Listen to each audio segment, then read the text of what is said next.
The Toyota Corolla Cross gets a refresh for the 2026 model year, and in this video I'm going to cover the exterior changes, the interior changes, and give you all the info we know on it so far. So first off, you can see this is the gas version, which gets a more rugged front end here, a little bit of a redesign to the front bumper and the grille here for the gas versions here. And then if you go for the hybrid version here, which is now available in Cavalry Blue, which I love this blue color, but you can see that it gets the new grille here for the hybrid version, and a little bit more paint here, a little bit of a sportier look than what you get on the gas one there. And so as far as the trims, they're still sticking with the same trims as before, basically, where you have the L, LE, and XLE for the regular gas, and the sporty ones are all hybrid with S, SE, and XSE being the trim options here for these.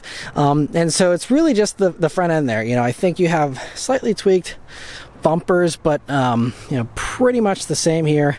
But yeah, that Cavalry Blue looks so good. One of my favorite Toyota colors currently.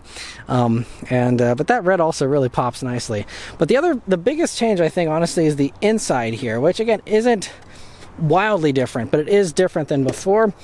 So let's check that out. So you now have the option to get the 12.3-inch digital gauge cluster here in these, as well as having a new 10.5-inch touchscreen here in these. And the 10.5-inch touchscreen is standard.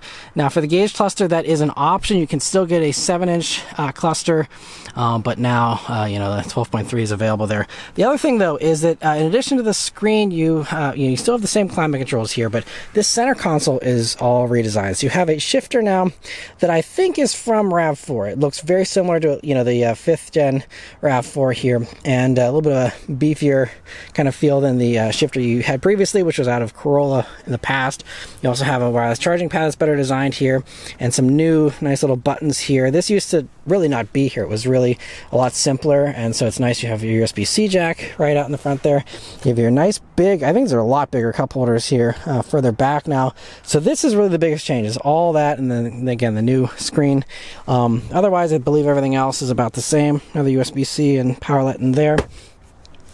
Steering wheel's all the same. So again, just a nice little refresh here after a few years. This is, you know, they said a very competitive segment, so they weren't able to, you know, rest on their laurels. They had to make sure that they, you know, kept this up to date and competitive, and so that's why, again, we have all the new tech in here.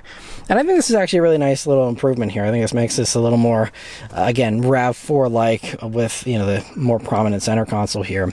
But that is pretty much it. You know, not a whole lot else to talk about with these, but again, just a really nice little improvement here for 2026. We'll show you the back of the gas version here, and the wheels. Obviously there's various wheel options and all that.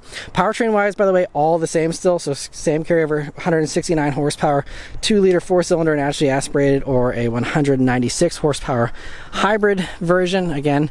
But this is the XLE here we're looking at. I also like the painted rear spoiler up here is a nice touch. Obviously the crossbars are optional there, you see, but you know, always just so cool how Toyota gives you the choice of, you know, you can have the chrome and the more, you know, conventional look, or you can have the sporty look here with the black wheels. Let me know which of these two you would take in the comments below. But yeah, they say coming later this year, no pricing yet for these, and that's about it. So yeah, let me know what you think about the changes here to the 2026 Corolla Cross in the comments below. Stay tuned for, I'm sure, a little drive video on this at some point later this year, even though again, should drive the same as before, but you know, it'd be nice to try out the new screens and all that. But anyway, that's all of the info on these so far. Let me know your thoughts on them in the comments below. Thank you all very much for watching, and I'll see you guys on the next one. Take care.